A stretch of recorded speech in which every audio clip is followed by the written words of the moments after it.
Queen Isabella of Spain, I think, was very, very much like, yeah, we don't question her rule. She's in charge. Boom. That's just it. So that's another example.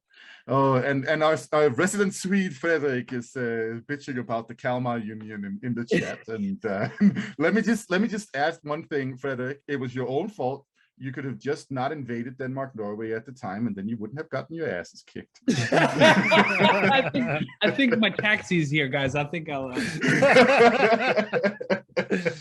No, I mean, do you think that there's a lot of like, because underestimating them or underestimating women that would make these situations kind of arise, kind of probably like underestimating them, and then that driving a more focused person and a more determined person to kind of take more and push harder and be more successful.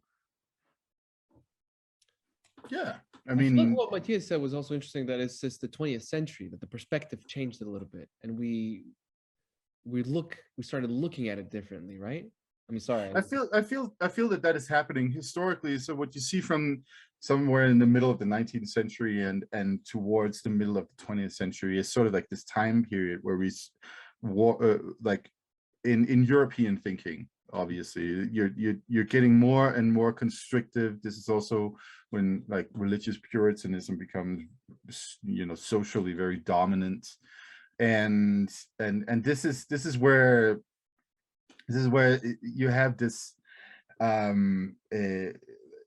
I would call it a poverty of thought, essentially. Like people get lazy about the thinking about what the world could be, and then you have to like reinvent everything after World War II in Europe and the Americas, for that matter. And so, are you saying that it's up to some sort of leaders or whatever out of a specific historical time to keep everyone engaged enough with what's going on, as if it's a show, so that they would like the show and keep on working? No, I'm saying it's up to all of us to actually be actively engaged in thinking differently about our existence. Like, if you want to get philosophical about it, I think we should all like put our minds to thinking differently about what the world could be and what life could be in general. Like we don't need to walk around doing the things that we do right now. We can add things, we can take things away from that. We can, you know, be creative about what we actually want in life, if that makes sense. Absolutely. I think I understand you. And what about I'm always fascinated with connecting the ancient wisdom with today, because what you said previously, that we have a tendency like, oh, we're the smartest, we've figured it out, we have iPhones, you know, or whatever, but then we keep like all this wisdom from the past comes in, and we, just because we live in this time, like, oh no, that was crap. Yeah, but kind of the world existed for so long. I mean, they must have known something that they survived. So what do you think, how do you amalgamate the past wisdom into the today, and what are the things that we should amalgamate? You know, this is why I came into this line of work in the first place, because I was like, there's some really solid wisdom to be gained from knowing and understanding past cultures across the planet. I mean, isn't it interesting to consider that, you know, the Mayans knew of the wheel, that they had invented the wheel, but they never used it for anything but toys. What? Yeah. What? Yeah. You're like, wait, what?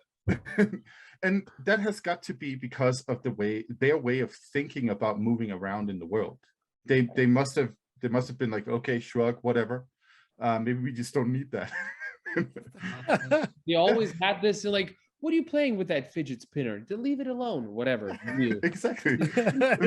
And then you have other cultures like in Europe and in Asia that build their entire existence around roads, right?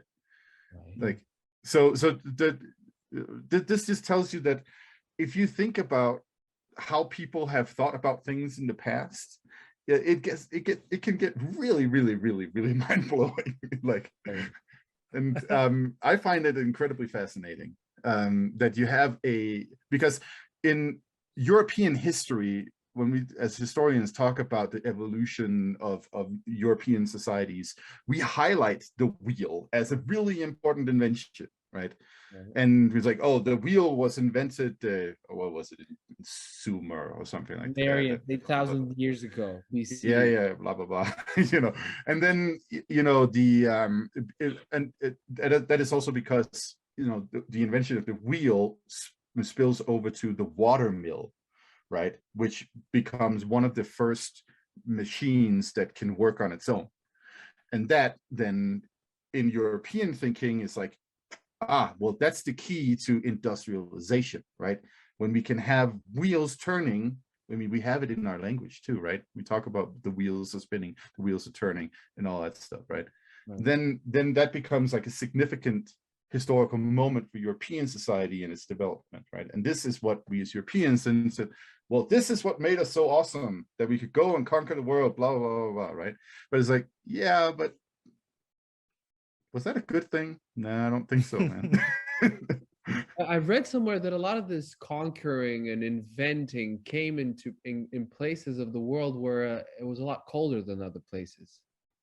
Because I've read, I think it was in Germs, Guns and Steel or something like that, that places where it was super warm, you don't need to necessarily invent stuff because you're constantly, well, it's warm, you're not cold, you don't need to create, shelter or whatnot. So a lot of that expansionism came from people just being cold.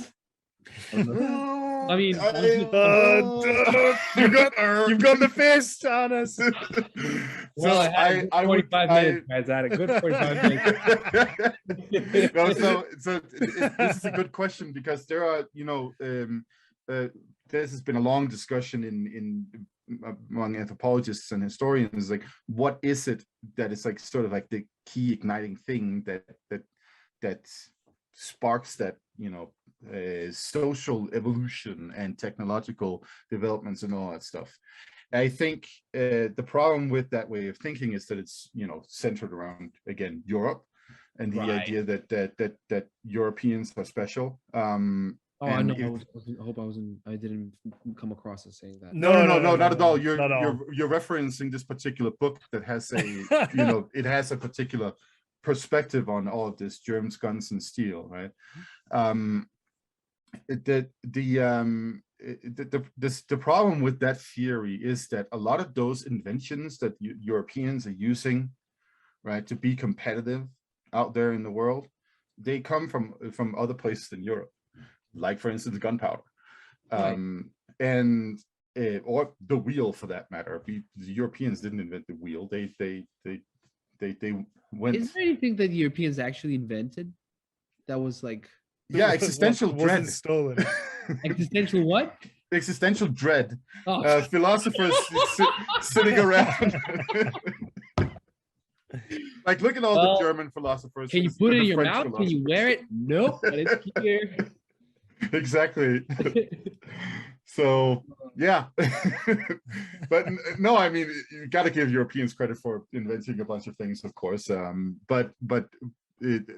My point is just that there's a lot more synergy to it than you saying that, because of a certain environment, you get particularly competitive people, because that's not really the case. Like, there's a bunch of compounding factors, right? Where you can't single one thing out and then say, this is why these people were capable of doing